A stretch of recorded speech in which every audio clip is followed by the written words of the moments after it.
행복을 갖는 데는 내적, 외적인 많은 조건이 있습니다. 그러나 그 중에서 제일 중요한 조건이 마음입니다. 마음이 불행하면 환경적인 조건은 아무리 잘 구비해도 의미가 없습니다. 세계의 영웅 나폴레옹은 세계를 정복을 하고 그 꿈을 꾸며 영토를 확장했고 사람들이 부러워할 것은 모두 다 소유했던 사람입니다.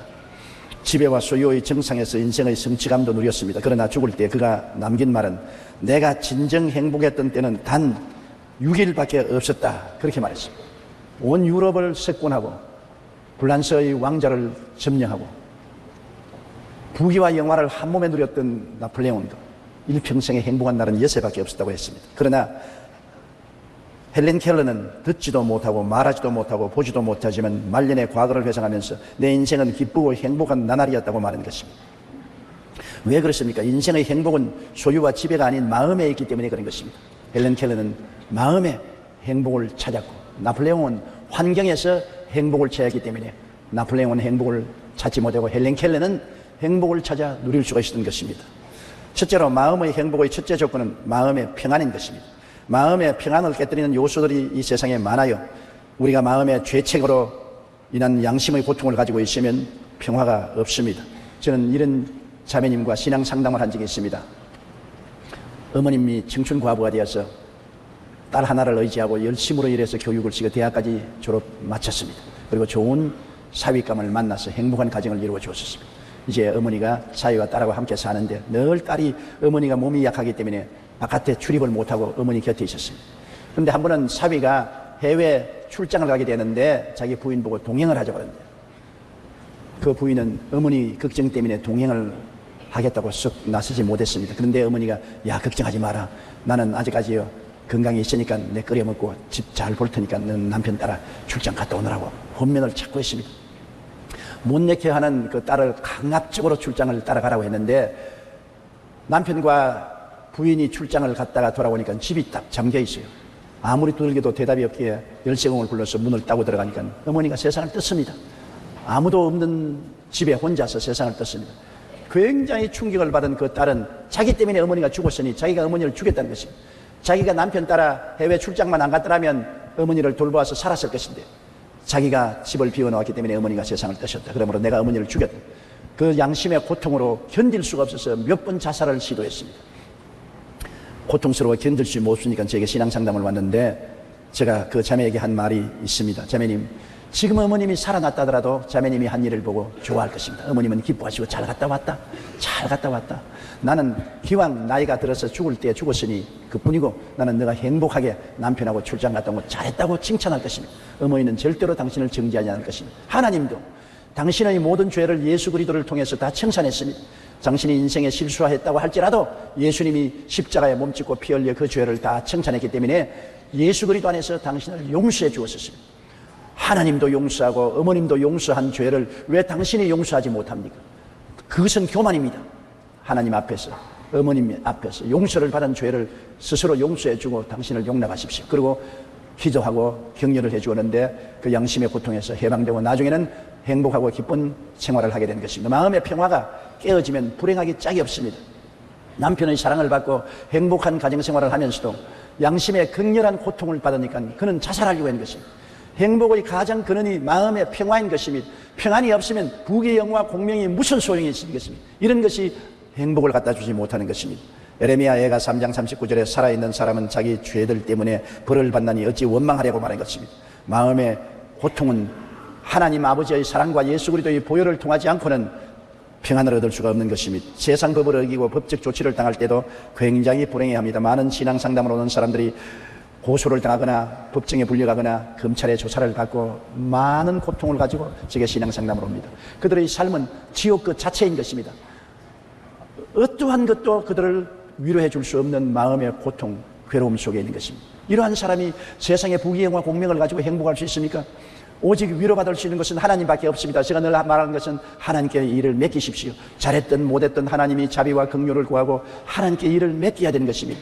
하나님은 모든 것을 합동하여 선을 이루게 하신 하나님이기 때문에 우리는 모르지만은 하나님 손에 맡기면 하나님이 끝장에 가서 유익하게 만들어 주실 것입니다. 그러므로 하나님께 맡기자고 말하는 것입니다. 악을 선으로 바꿀 수 있는 분은 하나님밖에 계시지 않습니다. 그러므로 세상 법을 어기고 법적 조치를 당해 크게 불안한 사람도 하나님께 의지하고 하나님께 내어 맡기면 그 불행조차도 끝장에 가시는 합중하여 유익을 이루시게 하시는 것이 하나님의 섭리인 것입니다. 하나님을 의지하지 않고 결코 마음의 평안을 얻을 수가 없는 것입니다. 사람들은 대인관계 속에 갈등을 가지고 불행한 사람 많습니다. 가정의 남편과 아내가 서로 마음이 안 맞아 갈등을 가지면 결코 가정에 평안하지 않습니다. 부부간에 서로 싸우고 대결하면 남편이 마음의 평안을 잃어버리기 때문에 밖에 나와서 일이 손에 잡히지 않습니다. 부인도 마찬가지죠. 가사 일이 손에 잡힐 리가 없는 것입니다. 부부간의 갈등, 부모 자식 간의 갈등되어도 부모의 마음의 고통이 말로 다 할 수 없고 사회적인 갈등도 그렇습니다. 우리 한국의 사회가 불안한 이유가 왜 그렇습니까? 지역 간 갈등이 있고 계층 간 갈등이 있고 노사 갈등이 있어 서로 대결하기 때문에 사회가 불안하고 평안이 없는 것입니다. 이 갈등을 누가 해결할 수 있는 것입니까? 하나님의 아들 예수 그리스도만이 평안을 가져올 수 있는 것입니다. 갈등을 가졌을 때 자꾸 상대방 때문에 내 마음에 갈등을 가지고 있다고 생각하지 말고 내가 예수 그리스도 안에서 회개하고 그리스도의 평안을 가득히 가지고 상대를 대하면 내 평안을 상대에게 전달해 줄 수가 있는 것입니다. 그렇기 때문에 남이 내게 평안을 빼앗아간다고 말하지 말고 내가 마음에 평안을 가지고 상대를 포용하면 평안을 가져올 수 있는 것입니다. 이 평안은 예수 그리스도에 대한 은혜와 하나님의 사랑을 통하지 않고는 가져올 수 없는 평안인 것입니다. 또한 생활의 고통이 극심하면 마음이 굉장히 불안합니다. 직장을 잃을까 싶어 번뇌하고 있을 때 평안이 없지 않아요. 사업이 무너져가고 부도가 날 지경에 이르는데 평안이 있을 수가 있습니까? 우리의 마음속에 평안은 양심의 가책, 세상의 법적인 고통, 대인관계의 갈등, 생활의 고통이 있을 동안에는 평안이 없습니다. 이러한 모든 것을 극복할 수 있는 외적인 힘이 있어야만 한다는 것입니다. 물에 빠져서 허우적이며 죽어가는 사람이 자기 힘으로 물 밖에 나올 수가 없는 것입니다. 물에 빠져 숨이 답답해서 죽을 지경이고 배 속에 물이 가득해졌는데 어떻게 스스로 헤쳐나올 수 있습니까? 다른 사람이 와서 건져줘야 되는 것입니다. 누가 우리를 이 마음의 불안과 고통에서 건져줄 수 있습니까? 이것은 하나님의 아들 예수 그리스도가 와서 고쳐줄 수가 있는 것입니다. 예수 그리스도와 하나님 아버지의 사랑이 와서 우리를 건져줄 수 있습니다. 예수 믿는 사람과 안 믿는 사람이 다른 점이 여기 있는 것입니다. 우리는 고통에 빠졌을 때 우리를 건져줄 자가 있다는 것입니다. 그리스도 예수와 아버지 하나님이 우리를 건져주신다는 믿음이 있기 때문에 마음의 평안을 얻고 기도하고 하나님께 짐을 맡길 수가 있는 것입니다. 성경에는 수고하고 무거운 짐진 자들은 다 내게로 오라. 내가 너희를 쉬게 하리라고 말씀하고 있는 것입니다. 수고하고 무거운 짐을 진진 자들만 내게로 오라. 것입니다. 수고하고 무거운 짐 없는 사람에게 오라고 말하지 않았습니다. 그러므로 어떠한 수고하고 무거운 짐을 가졌을지라도 짐을 가지고 있는 사람은 주님께 나올 수 있는 자격이 있는 사람인 것입니다. 주님은 그러한 사람들에게 내가 평안을 주겠다고 약속을 하신 것입니다. 여러분 시편 91편 1절로 6절에 보면 놀라운 하나님의 약속의 말씀이 있습니다. 지존자의 은밀한 곳에 가는 자는 전능자의 그늘 아래 가겠다.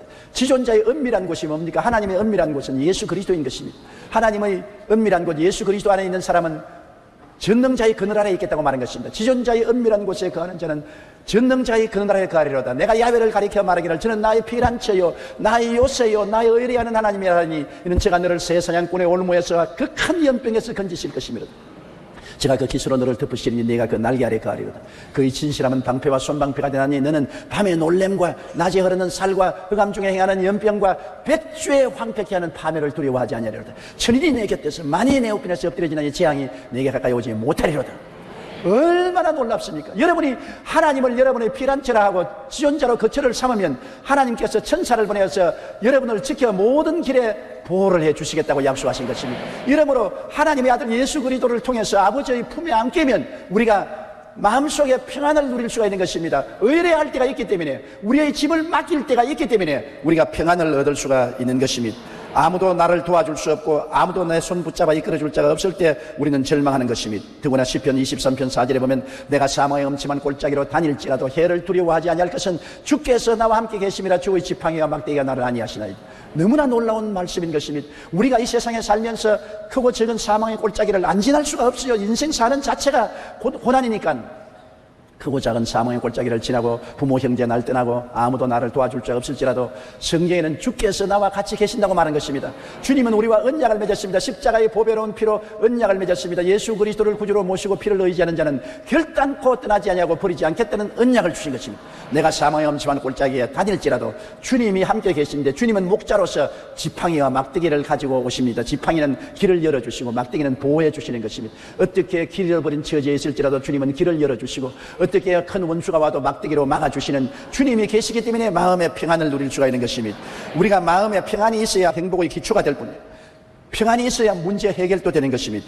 성경에 주님은 나의 평안을 너희에게 주노라. 내가 너희에게 주는 것은 세상에 주는 것과 같지 아니하니라. 너희는 마음에 근심하지도 말고 두려워하지도 말라고 말씀하신 것입니다.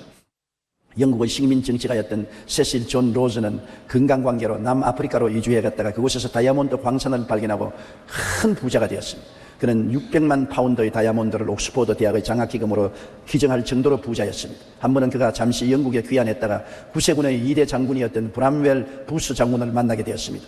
부스 장군이 그에게 물었었습니다. 당신은 그 문제, 그 돈을 가지고 행복합니까? 그렇지 않으면 행복하다고 생각하십니까? 하고 묻자 그는 침울한 표정으로 행복이랬네요. 행복이 어디 있어요? 그러자 부스 장군이 그에게 이렇게 말했습니다. 천하에 진실로 행복한 곳은 오직 한 곳뿐인데 그곳은 주님의 십자가 아래입니다. 왜냐하면 그곳에서만 우리의 죄를 용서받을 수 있기 때문입니다.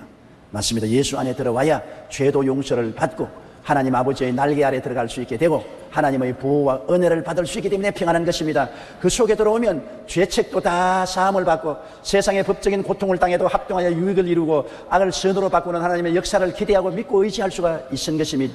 그곳에 들어오면 이 세상에서 어렵고 고통스러운 문제도 해결받을 수 있고 의지할 수 있게 되는 것입니다.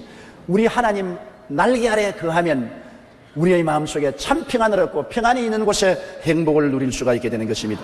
톨스토이는 말하기를 사람들은 흔히 세속적인 행복을 찾다가 아무것도 얻지 못하고 기진맥진한 두 팔을 그리스도 앞에 내놓을 때 비로소 행복을 얻게 된다고 말했습니다. 일본의 유명한 신학자 우치무라 간지오도 인생의 행복이란 소유의 많고 적음에서 오는 게 아니다. 하나님과 함께하는 삶 속에 진정한 행복이 있다. 아무리 많은 것들을 가졌다 해도 하나님과 동행하지 않은 사람의 생활에는 행복이 없다고 말한 것입니다. 여러분, 부귀영화 공명에 행복이 있다고 하는 사람은 속았습니다. 부귀영화 공명에는 행복보다도 더 많은 불만족과 고통이 따라오는 것입니다. 참 행복은 예수 그리스도 안에서 아버지를 섬길 때만 찾아오는 것입니다. 우리의 마음에 하나님 아버지와 예수께서 안주하실 때 비로소 마음이 풍족해지고 평안해지고 행복해지는 것입니다. 마음의 평안은 하나님께 의지 안 할 때는 없습니다. 돈이 의지할 곳이 못 됩니다. 지위나 권세가 의지할 게 못 됩니다. 세상의 부귀 영화가 여러분이 피난처가 되지 못합니다. 하늘과 땅을 지으시고 세계와 그 가운데 모든 것을 다스리시는 만군의 야훼 우리 아버지 하나님과 그 아들 예수 그리스도의 품 안에서만이 진실로 평안하고 행복해질 수가 있는 것입니다. 둘째로 감사하는 마음이 있어야 행복해지는 것입니다. 마음의 행복을 깨는 원망, 불평, 짜증, 단식 등을 가지고 있으면 행복하지 않습니다. 사람들은 행복을 깨는 것이 원망, 불평, 짜증, 단식이라는 것을 알고 있음에도 불구하고 자꾸 그 속에 들어가는 경향성이 있는 것입니다. 사람들은 자기에게 있는 것보다 없는 것을 바라보고 늘 불평합니다. 여러분, 사람들은 자기에게 있는 것을 계산하지 않습니다. 자꾸 없는 것을 계산합니다. 성경에는 있는 자에게는 더 주고 없는 자에게는 있는 것까지 빼앗겠다고 말하는 것입니다. 우리에게 주어진 것을 생각하고 계산하고 감사를 할 줄 알아야 되는 것입니다. 여러분께서는 머리털로 덮여있는 것 고맙게 생각하지 않지요? 나처럼 대머리가 한번 돼보세요. 여름에는 얼마나 뜨겁다고요? 겨울에는 또 얼마나 춥다고요? 모자를 쓰지 않으면 안 되는데 저같이 대머리가 되어보면 머리숱이 많은 것이 얼마나 감사한지 깨닫게 되는 것입니다. 요사이 한국의 이 모발을 잃어버린 사람들을 위해서 고쳐주는 시장이 1조 원이 된다는 것입니다. 머리숱이 없는 사람들 머리를 나게 한다든지 이식하든지 가발을 쓰든지 하는 그 시장이 1조 원이 된다는 것입니다. 오늘 제가 이 자리에서 보니 여러분 다 머리가 새카만데 얼마나 행복합니까? 그것만 하더라도 여러분 얼마나 행복합니까? 머리털이 있는 것을 행복해야 되는 것입니다. 화상을 입어서 눈썹을 잃어버린 분의 간증을 들었습니다. 눈썹이 있을 때는 눈썹 고마운 줄 몰랐는데요. 눈썹이 없고 보니 비가 오면 물이 노박 눈으로 다 들어온다는 것입니다. 눈썹이 있을 때는 차일이 돼가지고 눈썹 물이 다 그리를 통해서 흘러나가 버렸기 때문에 눈을 뜰 수 있는데 눈썹이 없으니까 물이 눈을 노박 들어오므로 눈을 뜰 수 없다. 눈썹 있는 것을 얼마나 감사했는지 모른다 그랬습니다. 여러분, 눈썹 다 있죠? 그러니 고마울 수밖에. 들을 수 있는 귀가 있고 냄새 맡고 맛볼 수 있는 입이 있고 수족이 있으니 얼마나 감사합니까? 이것만 해도 우리가 하나님께 감사할 것이 얼마나 넘칩니까? 6.25 사변 이후로 한국이 얼마나 가난하고 어려울 때도 살았는데 지금은 너무나 잘 살지 않아요. 그러므로 의식주 문제가 해결되고 행복하게 사는 것을 생각하고 감사할 줄 알아야 되는 것입니다. 내게 있는 것을 헤아려보고 감사해야지 자꾸 없는 것을 계산하면 안 돼요. 시편 32편 5절에 내 영혼아 내가 어찌하여 낙심하며 어찌하여 내 속에서 불안해하는가. 너는 하나님께 소망을 두라. 하나님께 소망을 두고 내게 하나님이 주신 모든 것을 헤아려보고 감사해야 되는 것입니다. 자기보다 나은 타인과 자기 삶을 비교하면 안 됩니다. 자꾸 다른 사람은 저렇게 키가 큰데 왜 나는 키가 작으냐? 다른 사람은 미년데 왜 나는 이렇게 못생겼냐? 다른 사람은 몸이 날씬한데 나는 왜 이 뚱보냐? 다른 사람들은 잘 사는데 왜 못 사느냐? 자꾸 비교하면 안 됩니다. 우리 옛날 한국 속담에도 뱁새가 황새 따라가려다가 가랭이가 찢어진단 말이 있습니다. 자기 운명을 받아들일 줄 알아야 되는 거죠. 내 주신 운명, 내 팔자를 다른 사람 팔자하고 자꾸 비교하면 안 되는 것입니다. 다른 사람은 다른 사람 팔자로 살고 내 팔자는 내 팔자로 사는 겁니다.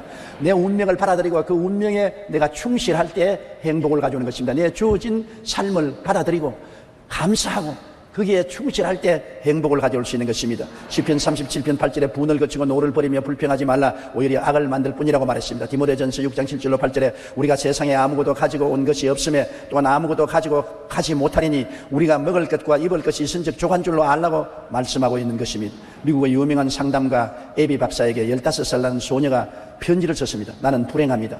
나는 독방도 없고 부모의 간섭은 심하고 나를 믿어주지 않습니다. 나를 청해주는 남자친구도 없고 좋은 옷도 없습니다. 나의 장래는 암담합니다라고 편지를 썼습니다. 그런데 이 편지를 신문에 읽은 다른 13세 소녀가 이런 글로 답글을 썼습니다. 나는 걷지 못하는 불구의 소녀입니다. 사람이 보고 말하고 걷는 것이 얼마나 큰 행복입니까? 그러나 나는 비록 걷지 못하고 살지만은 볼 수 있고 들을 수 있고 말할 수 있는 행복이 있습니다. 나는 못 걷는다는 것 보고 불평하지 않고 볼 수 있는 눈과 들을 수 있는 귀가 말할 수 있는 입과 팔이 있는 것을 감사합니다. 그러므로 있는 것을 생각하고 없는 것으로 불평하지 마십시오. 그런 답글을 신문에 냈습니다. 맞았습니다. 자기에게 주어진 삶을 자기의 운명으로 받아들이고 수용하고 그곳에서 최선을 다하면 하나님이 점점 축복을 해 주시는 것입니다. 감사를 하면 할수록 하나님이 점점 그곳에서 더 나은 삶으로 이끌어 주시는데 원망, 불평, 탄식, 짜증을 하면은 점점 더 하락하고 마는 것입니다. 점점 더 나빠지고 마는 것입니다. 행복은 감사에 있습니다. 다른 사람과 비교하지 않고 자신이 받은 복을 헤아리는 사람만이 감사의 마음을 가질 수 있습니다. 불란서의 철학자이며 평론가인 알랭은 말하기를 남보다 나은 점에 대해서 행복을 구한다면 영원히 행복하지 못할 것이다. 왜냐하면 누구든지 남보다 한두 가지 나은 점이 있어도 전부가 뛰어날 수는 없기 때문이다. 행복이란 남과 비교해서 얻는 것이 아니라 스스로 만족하는 데서 얻는 것이라고 말한 것입니다. 그러므로 내게 있는 것으로 만족하고 그곳에서 최선을 다하며 감사할 때 행복을 얻을 수가 있는 것입니다. 감사하는 마음을 갖기 위해서는 항상 받은 복을 헤아려 보십시오. 아침에 일찍 일어나서도 마음에 불평하는 마음이 생기거든 그것을 물리치고 받은 복을 헤아려 보십시오. 비 맞지 않고 잠잘 수 있는 집이 있다는 것을 행복하게 생각하고 외로운 사람도 많은데 가족이 한 집에서 살고 있다는 것을 생각하고 감사해 보십시오. 감사할 조건이 많이 있는 것입니다. 심신의 건강, 가정, 직장, 현실적인 삶에서 감사할 것이 얼마나 많아요. 시편 103편 2절에 내 영혼아 야훼를 송축하며 그 모든 은택을 잊지 말라 그랬습니다. 하나님이 주신 은택을 잊으면 안 돼요. 기억하고 손꼽아 감사를 하면 주님께서 점점 더 감사할 것을 많이 주시는 것입니다. 그러나 주신 것도 불평하고 원망하면 하나님께서 있는 것도 다 빼앗아가시는 것입니다. 에베소 5장 20절에 범사에 우리 주 예수 그리스도의 이름으로 항상 아버지께 감사하라고 말한 것입니다. 그리고 다른 사람을 복되게 하려고 노력하면 더 행복해지는 것입니다. 자꾸 모든 것을 자기 중심으로 생각하고 왜 나를 안 섬겨주느냐, 왜 나를 안 도와주냐 하면 불행하게 되죠. 한 가정에도 남편이 자기 중심으로 아내를 보고 자기를 섬겨라, 자식들 보고 자기 명령만 순종하면 폭군이 되고 불행하게 되고 마는 것입니다. 어떻게 하면 아내를 더 기쁘게 만들어줄까, 행복하게 만들어줄까, 어떻게 하면 자식들에게 더 도움이 주고 더 행복하게 만들어줄까. 자기를 생각하지 말고 남의 행복을 생각하고 남을 기쁘게 만들려고 애를 쓸 때 그것이 나에게 행복으로 돌아오는 것입니다. 아내 여러분, 남편을 어떻게 하면 기쁘게 해줄까, 행복하게 해줄까, 더 희망차게 만들어줄까, 이렇게 노력할 때 여러분에게 큰 기쁨과 행복이 다가오는 것입니다. 남에게 주면 그것이 30배, 60배, 100배가 되어서 내게로 돌아오게 되는 것입니다. 자꾸 내가 받으려고 하면 있는 것조차 빼앗겨버리고 마는 것입니다. 그러므로 성경에는 즐거워하는 자들과 함께 즐거워하고 우는 자들과 함께 울라고 말한 것입니다. 끊임없이 우리는 이웃을 위해서 사는 우리들이 되어야 되는 것입니다. 많은 가정이 불행한 것은 이기주의자들이 모여서 그렇습니다. 자기만 섬겨달라고 하기 때문에 가정이 불행한 것입니다. 여러분, 이 세상에 내 마음에 꼭 맞는 사람들만 모여서 살지 못해요. 꼭 맞는 남편 만난 사람 별로 없어요. 꼭 맞는 아내 만난 사람 별로 없어요. 꼭 마음에 맞는 자식들 낳아서 기른 사람 별로 없어요. 이 세상에는 꼭 맞는 사람이 별로 없고 대개 다 안 맞고 뒤틀리고 부딪히는 세상인 것입니다. 그것을 들어서 자꾸 원망하고 불평하고 핥히고 하면은 상대도 못 살고 자기도 못 살고 피투성이 되는 것입니다. 주어진 세상에 이렇게 어려운 것을 그대로 내 팔자로 받아들이고 내 몫에 태인 것으로 받아들이고 감사하고 그곳에 봉사하고 섬기는 마음을 가지면 어려운 가운데 행복을 갖다 줄 수 있는 것입니다. 야, 조금만 더 참다가 더 좋은 부인을 만났으면 좋겠다. 불란서 사람들이 뽑은 존경하는 인물 중에 8년 동안 7번이나 1위를 차지했던 사람이 바로 아베 피에르 신부인 것입니다. 그는 빈민구호 공동체인 엠마우스 공동체를 창설해서 가난하고 소외된 사람들을 돌보는 데 앞장서고 있습니다. 이 피에르 신부님이 쓴 단순한 기쁨이라는 책에 보면 이런 간증이 기록되어 있습니다. 한 신사가 자살 직전에 피에르 신부를 찾아왔습니다. 그는 자신의 가정적인 문제, 경제적인 파탄, 사회적인 지위의 실추 등을 들며 자신이 죽을 수밖에 없는 이유를 자세히 설명했습니다. 피에르 신부는 그 이야기를 다 들은 후에 고개를 끄덕끄덕하면서 충분히 자살할 이유가 됩니다. 일이 그렇게 되었으면 살 수가 없겠네요. 자살을 결심하게 한 것은 당연합니다. 자살하십시오. 그리고 덧붙여서 말하기는 하지만 죽기 전에 나 좀 도와주고 죽으면 안 되겠습니까? 내가 도움이 필요한데요. 그 신사는 뭐 어차피 죽을 건데 죽기 전에 신부님이 필요한다면 내가 얼마간 신부님을 돕도록 하지요. 그래서 요청을 수락했기 때문에 피에르 신부를 도와서 집 없는 사람, 불쌍한 사람을 위해 집을 짓는 일을 열심히 했습니다. 그리고 얼마 후 이렇게 고백했습니다. 만일 신부님께서 내게 돈을 주었든지 내가 살 수 있는 집을 지어주었든지 무언가를 베풀었다면 나는 다시 자살했을 것입니다. 그러나 신부님은 내게 아무것도 주지 않았습니다. 오히려 도움을 요청했습니다. 나는 신부님과 같이 일을 하고 다른 사람을 섬기면서 내가 살아야 할 이유를 충분히 찾았습니다. 이제 나는 어떻게 사는 것이 행복하는 것을 알게 되었습니다. 자기만 생각할 때는 꼭 죽어야 되겠다고 했는데 피에르 신부는 충분히 죽을 이유가 된다고 죽으라고 했습니다. 그러나 죽기 전에 날 좀 도와달라고. 그러니까 이판 잡은 사판인데 좀 도와주고 죽자. 그렇게 생각하고 자기 중심의 생각만 하고 자기만 바라보던 눈을 다른 사람을 바라보게 되고 다른 사람 중심으로 가난하고 헐벗고 굶주린 사람을 도와주고 집을 지어주고 하는 바람에 자기를 잊어버리고 다른 사람 봉사하는 곳에 참 만족과 행복을 느끼고 죽을 생각이 싹 사라져버리고 말한 것입니다. 사람은 자기만 바라보면 썩어지고 맙니다. 남을 바라보고 남을 도우면 맑고 밝고 환한 생명의 물이 흐르기 시작하는 것입니다. 데일 카네기는 행복할 수 있는 방법에 대해 이렇게 말했습니다. 행복의 유일한 방법은 감사를 바라지 않으며 남에게 주는 기쁨을 갖는 데 있음을 기억하라. 당신의 고민거리를 헤아리지 말고 당신이 받은 축복을 헤아리라. 다른 사람에게 흥미를 가짐으로 피곤한 자기 집중에서 벗어나라. 다른 사람의 얼굴에서 웃음을 띄울 일을 한 가지씩 하라. 프리올이라는 사람도 행복한 사람이 되고 싶거든 남을 기쁘게 하는 것을 배우라고 했던 것입니다. 우리가 다른 사람을 복되게 하려고 노력하면 감사하는 마음이 생겨납니다. 이 감사가 바로 행복으로 가는 지름길인 것입니다. 원망, 불평, 짜증, 탄식은 불행과 절망으로 가는 지름길이지만 감사는 행복으로 가는 지름길인 것입니다. 그러므로 항상 여러분 있는 것을 가지고서 감사하고 남에게 비교하지 말고 내 자신을 보고 감사하고 남을 기쁘게 하고 행복하게 만들어 주는 일을 하고 감사하는 여러분 되시기 바랍니다. 그렇게 할 때 행복이 다가오는 것입니다. 하나님과 이웃에 감사하는 말을 한다는 것 얼마나 좋습니까? 우리는 너무 감사하는 말을 안 해요. 성경에는 시편 50편 23절에 감사로 제사를 드리는 자가 나를 영화롭게 하나니 그 행위를 옳게 하는 자에게 내가 하나님의 구원을 보리라고 말한 것입니다. 하나님도 감사로 제사를 드립니다. 감사로 어떻게 제사 드립니까? 감사하는 말을 하고 감사하는 찬송을 드리는 것이 감사 제사인 것입니다. 이렇게 하면 하나님도 영화를 느끼고 하나님도 도움을 베풀게 되는 것입니다. 사람은 하나님의 형상과 모양대로 지음을 받았기 때문에 자꾸 감사하고 칭찬하고 기쁘게 해주면 굉장한 용기와 힘을 얻게 되는 것입니다. 여러분, 우리가 감사하는 말 조금만 애를 쓰면 할 수 있잖아요. 한 가정에도 남편이 부인 보고 고맙다고 말하고 잘하는 것을 칭찬해주면 부인이 어색해지고 힘이 생기잖아요. 남편에게 감사하고 남편을 칭찬하고 자랑하게 하면 남편이 얼마나 용기 백배해서 열심히 일할 수 있잖아요. 어린아이들도 자꾸 쥐어박지 말고 용기와 힘을 주고 칭찬해주면 더 힘을 얻을 수 있잖아요. 우리 민족의 가장 단점은 감사할 줄 모르고 부정적인 생각을 하는 것이 우리 민족의 단점입니다. 서양 사람들은요, 밥 먹다가 숟갈 하나 전달해줘도 땡큐, 물 한 컵 줘도 땡큐, 늘 감사하는 겁니다. 우리는 숟갈 줘도 물 좀 다오, 물 한 모금 그대로 봤어. 자기 아내가 물을 갖다 줘도 여보 감사. 남편에게도 여보 저 젓갈 좀 주세요. 젓갈 좀 감사합니다. 꼭 감사를 해요. 서양 사람들이 특성은 감사하는 일인 것입니다. 근데 우리는 감사를 안 하고 오히려 감사하면 저 뭐 잘못 먹었나, 저거 왜 저래 노색을 떠냐, 그렇게 하는 것입니다. 감사를 해야 돼. 길을 조금 비켜줘도 감사합니다. 조금 도움을 베풀어줘도 감사합니다. 숟갈 전해줘도 감사합니다. 물 한 컵 줘도 감사합니다. 감사로 제사를 드려야 되는 것입니다. 이는 하나님도 영화롭게 하고 감사를 받는 사람의 마음을 훈훈하게 하고 뜨뜻하게 만들어주는 것입니다. 그리고 그것이 행복을 갖다 주는 것입니다.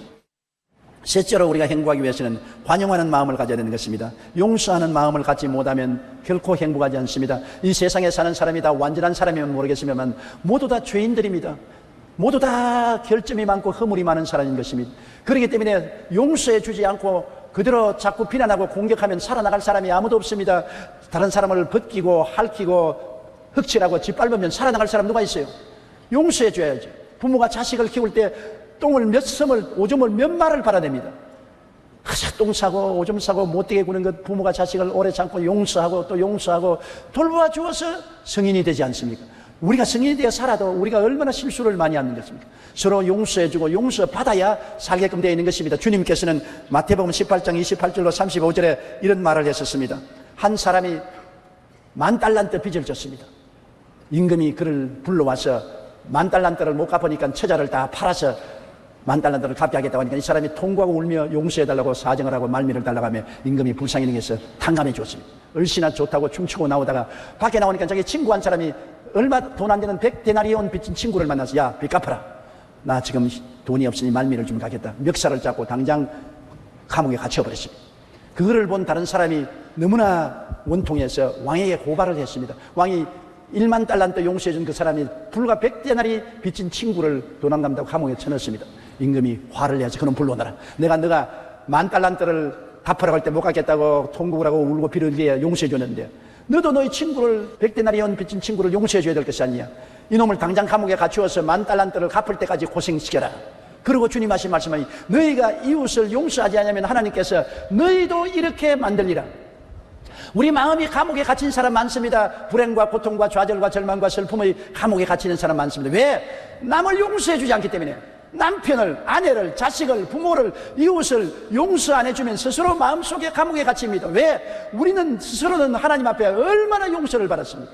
십자가 밑에 우리가 서 보십시오. 우리의 죄를 짓고 불의하고 추악하고 버림을 받아야 마땅한 우리 자신을 주님이 십자가에 몸짓고 피 흘려서 용서해 주었습니다. 과거를 묻지 않고 다 칭찬하고 용서해주고 의롭다고 만들어 주었습니다. 그러므로 예수님 앞에 설 때 우리는 용서의 빚을 진 사람인 것입니다. 내가 주님께 용서받은 만큼 남을 용서해 주어야 되는 것입니다. 용서해 주지 아니하면 우리는 감옥에 갇히는 것입니다. 고통과 절망의 감옥에 갇힌 것입니다. 오늘 많은 사람이 불행한 이유는 이웃을 관용하고 용서하는 마음이 없기 때문에 감옥에 갇힌 것입니다. 성경에는 악을 악으로 갚지 말라고 말한 것입니다. 마태복음 5장 38절로 42절에 보면 또 눈은 눈으로 이는 이로 갚으라 하였다는 것을 너희가 들었으나 나는 너희에게 이르노니 악한 자를 대적지 말라. 누구든지 내 오른편 뺨을 치면 왼뺨도 돌려대며 또 너를 고소하여 속옷을 가지고자 하는 자에게 겉옷까지 가지게 하며 또 누구든지 너로 억지로 오리를 가게 하거든 그 사람과 심리를 동행하고 내게 구하는 자에게 주며 내게 구고자 하는 자에게 거절하지 말라. 관용하는 마음인 것입니다. 여러분, 오른편 뺨을 치는데 왼뺨을 돌려달라면 얼마나 관용하는 마음이 있어야 되지 않습니까? 송사하여 속옷을 가지는 사람에게 겉옷까지 주고 송사 끝마치는 것 관용하는 마음입니다. 억지로 오리 가지면 심리까지 따라가는 것 관용하는 마음입니다. 오늘날 관용하는 마음을 가지면 많은 마찰을 갈등을 피할 수가 있고 우리 마음속에 평안과 행복을 가질 수가 있는 것입니다. 미국의 토마스 제퍼슨 대통령의 서재에는 이런 글이 적혀 있었습니다. 화가 나거든 하나 둘 셋 넷 다섯 여섯 일곱 여덟 아홉 열 가지 세고 난 다음에 화를 내어라. 남을 죽이고 싶으면 그때는 100을 헤아리고 난 다음 그때도 죽을 마음이 생기면 죽여라. 대개 화가 날 때 10만 세면 화를 안 내게 되는 것입니다. 남 죽이고 싶은 마음도 100을 세면 안 죽이고 싶은 마음이 생기는 것입니다. 사람은 감정의 동물이기 때문에 이 감정을 깔아앉혀야 되는 것입니다. 관용하는 마음을 가지면 감정을 깔아앉히기 때문에 많은 갈등을 분쟁을 피할 수가 있는 것입니다. 가정이 왜 깨집니까? 순식간에 분노가 생겨서 그 분노 가운데 상처를 입히는 말을 남편이 아내에게 하고 아내가 남편에게 아주 자존심이 상하는 말을 하면 가정이 깨어지지 않습니까? 순식간에 감정적인 말로서 깨집니다. 요사이 우리가 신문이나 텔레비전에 보면 정치인들이 서로 비난하고 공격하는 것 실제 사실을 가지고 하는 것보다도 감정적인 대립을 할 때가 많은 것입니다. 감정적으로 남에게 상처를 주고 고통을 갖다 줌으로 치유할 수 없는 상처를 입게 되는 것입니다. 이러기 위해서 우리가 관용하는 마음을 가지고 언제나 용서하고 포용하는 마음을 가져야 행복할 수가 있는 것입니다. 우리가 십자가 밑에 있는 나를 항상 생각하십시오. 나는 십자가 밑에서 얼마나 큰 죄 용서의 빚을 지고 있지 않습니까? 얼마나 내 죄가 심하기 때문에 우리 하나님의 아들 예수 그리스도께서 십자가를 걸머져야 됐습니까? 내 죄가 보통 죄가 아닌 것입니다. 영원히 지옥에서 멸망을 받아야 될 죄인데 이를 갚기 위해서 하나님의 아들이 사람으로 오셔서 십자가를 걸머지고 몸짓고 피 흘려 내 죄를 대속해 주셨다. 그러고도 주님께서는 자랑하지 아니하시고 제세하지 아니하시고 우리를 품에 품어주셨다. 주님의 용서의 사랑이 얼마나 감격적입니까? 이런 용서의 사랑을 바라시면 우리는 이웃을 용서하고 사랑해야 될 빚을 지고 있는 것입니다. 이러므로 항상 용서하고 관용한 마음을 가진 사람만이 자기 마음속에 행복을 누릴 수가 있는 것입니다. 에베소 4장 32절에 서로 친절하게 하며 불쌍히 여기며 서로 용서하기를 하나님이 그리스도 안에서 너희를 용서하심과 같이 하라. 골로새서 3장 13절 누구에게 불만이 있거든 서로 용납하여 피차 용서하되 주께서 너희를 용서하신 것 같이 너희도 그리하라고 말한 것입니다. 주님께서 용서해 준 것처럼 너희도 서로 용서하라. 너무 멀리까지 생각하지 마십시오. 우리 가정에서 당장 실천해야 되는 것입니다. 당장 남편을 용서하고 아내를 용서하고 부모를 용서하고 자식을 용서하고 형제를 용서하는 관용의 마음을 가지면 굉장히 행복을 가져올 수 있는 것입니다. 용서와 건강의 관계를 40년 동안 연구한 북캘리포니아 테도치 연구센터에서 내린 결론은 용서는 건강을 되찾아준다는 것입니다. 분노, 배신감, 상한 마음을 해결하지 못하고 관용하지 못하는 사람은 육체적, 정신적, 영적 고통을 일으키고 병에 걸린다는 것입니다. 루이스 B. 스메데스는 잘못을 저지른 사람들을 잘못에서부터 풀어줄 때 당신은 당신의 내면 세계에서 자라던 악성 종양을 제거하는 것이다. 죄수 한 명을 해방시켜 주었는가? 그 죄수는 바로 당신 자신이라고 말했던 것입니다. 관용하지 못한 사람은 마음이 고통의 감옥에서 벗어나지 못합니다. 넷째로 우리가 행복하기 위해서는 사랑을 실천해야 됩니다. 하나님은 사랑이십니다. 하나님은 태양과 같아서 온 천지를 비추는 것처럼 만민을 하나님은 사랑하시는 것입니다. 예수님은 십자가를 통해서 하나님 베푼 사랑을 보십시오. 하나님은 세상을 사랑했다. 얼마나 사랑했냐? 외아들을 주시기까지 사랑했다. 예수님이 우리를 사랑했다. 얼마나 사랑했냐? 몸짓고 피 흘리기까지 사랑했다. 하나님의 사랑은 말로만 하는 사랑이 아니라 증명된 사랑인 것입니다. 사랑한다고 말하고 그 아들을 주셨고 사랑한다고 말하고 예수님은 몸짓고 피를 흘려서 우리를 구원해 주신 것입니다. 그렇기 때문에 하나님의 사랑은 말로 하는 사랑이 아니라 증명된 사랑인 것입니다. 우리도 진실로 사랑하기 위해서는 자기를 희생하여 이웃을 섬겨야 되는 것입니다. 하나님께서 우리 예수 믿는 사람들에게 주신 계명은 사랑하라는 것입니다. 구약시대 이스라엘 백성은 시내산에서 하나님과 선민 계약을 맺을 때 계약 조건으로 10계명을 지키라고 말했습니다. 내 앞에 다른 신을 두지 말라, 우상에 절하지 말라, 하나님의 이름을 망령되이 부르지 말라, 안식일을 거룩히 지켜라, 내 부모를 공경하라, 살인하지 말라, 간음하지 말라, 도둑질하지 말라, 내 이웃을 거짓 증거하지 말라, 내 이웃을 탐하지 말라는 10계명을 지켜야 하나님과 언약이 이루어진다는 것입니다. 우리는 예수 그리스도의 십자가 보혈을 믿음으로 구원의 언약을 맺은 사람인데 우리에게도 하나님이 계명을 주었습니다. 그 계명은 사랑의 계명인 것입니다. 요한복음 13장 34절로 35절에 새 계명을 너희에게 주노니 서로 사랑하라. 내가 너희를 사랑한 것 같이 너희도 서로 사랑하라. 너희가 서로 사랑하면 이로써 모든 사람이 너희가 내 제자인 줄 알리라고 말한 것입니다. 로마서 12장 10절에 형제를 사랑하여 서로 우애하고 존경하기를 서로 먼저 하라고 말한 것입니다. 사랑을 실천할 때 우리는 구원받은 사람으로서 계명을 지키는 것입니다. 구약시대에는 10계명을 지켜야 하나님과 언약을 유지할 수 있습니다. 신약시대 믿음으로 구원받은 사람은 사랑을 실천해야 하나님과 동행할 수 있습니다. 하나님은 사랑이기 때문에 사랑하는 사람에게는 하나님이 함께 계신 것입니다. 그리고 시편 16편 11절에 주의 앞에는 충만한 기쁨이 있고 주의 오른쪽에는 영원한 즐거움이 있다고 주님이 같이 계시면 충만한 기쁨과 즐거움이 있어서 행복해질 수 있는 것입니다. 사랑할 때 행복합니다. 사랑받을 때 행복한 것이 아니라 내가 사랑할 때 행복한 것입니다. 사람들은 사랑을 달라고 하는 것입니다. 여러분, 사랑받으면 행복하지만 얼마 있으면 그 행복은 시들어버리고 마는 것입니다. 사랑을 하면 할수록 행복은 더 살아 넘치는 것입니다. 아내를 사랑하는 남편이 행복합니다. 남편을 사랑하는 아내가 행복합니다. 부모가 자식을 사랑할 때 행복하고 자식이 부모를 사랑할 때 행복하고 우리가 이웃을 사랑해서 헌신적으로 그들을 도와줄 때 행복이 우리에게 다가오는 것입니다. 요한복음 14장 23절에 사람이 나를 사랑하면 내 말을 지키리니 내 아버지께서 그를 사랑하실 것이요 우리가 그에게 가서 거처를 그와 함께 하리라고 하셨습니다. 사랑하면 하나님이 거처를 같이 하겠다고 말한 것입니다. 알버트 슈바이처가 운영하는 아프리카의 랑바렌의 병원에서 구전 일을 도맡아 하는 미모의 간호사가 있었습니다. 그녀의 이름은 마리아 프레밍거입니다. 그녀는 헝가리 귀족의 딸로 한때 재색을 겸비한 최고의 미인으로 많은 사람의 흠모의 대상이 되었습니다. 사람들이 그를 흠모하고 수많은 남자들이 그를 따라다녔었습니다. 그는 악기 연주에 능해서 비엔나에서 가장 유명한 연극 배우로 명성을 떨쳤습니다. 그러나 그녀는 결혼에 2번이나 실패하고 현실 삶에 좌절했습니다. 그러던 어느 날 우연히 슈바이처 찬송가 연주를 듣고 지금까지 내 인생은 허상뿐이었다. 남을 위한 삶에 진정한 가치가 있다고 하면서 아프리카로 건너가 20년 동안 슈바이처가 운영하는 병원에서 흑인 병자들을 위해 사랑을 베풀다가 여생을 맺었습니다. 그렇게 아름다운 미색을 가진 여인이 귀족의 딸이 명성을 가지고 사람들에게 모두 다 흠모를 받던 그가 모든 것을 버리고 그 미개지구 아프리카에 가서 일생을 간호사로서 일생을 마쳤습니다. 그가 운명하기 전에 남긴 마지막 말은 남을 위한 삶이 이렇게 행복한 것을, 이 말을 남기고 세상을 떴습니다. 그는 세상 사교계에서 그렇게 사람들을 칭찬을 받고 둘러싸였지만 행복하지 않았습니다. 왜? 자기 중심으로 살 때는 행복이 없습니다. 남을 섬기기 위해서, 남에게 행복을 나누어 주기 위해서 살 때 비로소 행복의 샘이 마음속에 터져 넘쳐 흘렀던 것입니다. 여러분, 자신을 희생하여 사랑을 실천할 때 우리는 진정한 행복을 느낄 수가 있습니다. 이것이 하나님과 동행하는 삶인 것입니다. 하나님은 아들을 내주었습니다. 예수님은 목숨을 내주었습니다. 아버지와 아들과 같이 하는 사람은 자기를 희생해서 남을 도와줄 때 하나님과 아들이 같이 계심으로 큰 행복을 누릴 수가 있게 되는 것입니다. 사람들은 행복의 조건을 외적인 면에서 찾으려고 합니다. 돈, 지위, 명예, 부귀, 영화, 사치, 자기 과시 등 이런 것들로 행복을 누리려고 합니다. 물론 그것이 행복에 기여하지 않은 것은 아닙니다. 그런 것도 행복의 보탬이 됩니다. 그러나 진정한 행복의 집은 내적 조건인 마음의 평화, 감사하는 마음, 이웃을 보듬어 안는 관용과 용서, 이웃을 섬기는 희생적인 사랑이 없이는 모래 위에 지은 집이 되어 곧 허물어지고 마는 것입니다. 내적 행복이 있어야 외적인 행복의 조건이 가치가 있게 되는 것입니다. 하나님은 여러분이 모두 다 행복하기를 원하시는 것입니다. 그 행복을 찾아서 산을 넘어가면 또 저 건너편 산에 행복이 있다고 합니다. 아무리 외적인 환경을 쫓아서 부귀, 영화, 공명 이런 것을 통해서 행복을 얻으려고 다름질을 해보면 행복은 찾을 수가 없는 것입니다. 그러나 행복은 내 마음속에 있는 것입니다.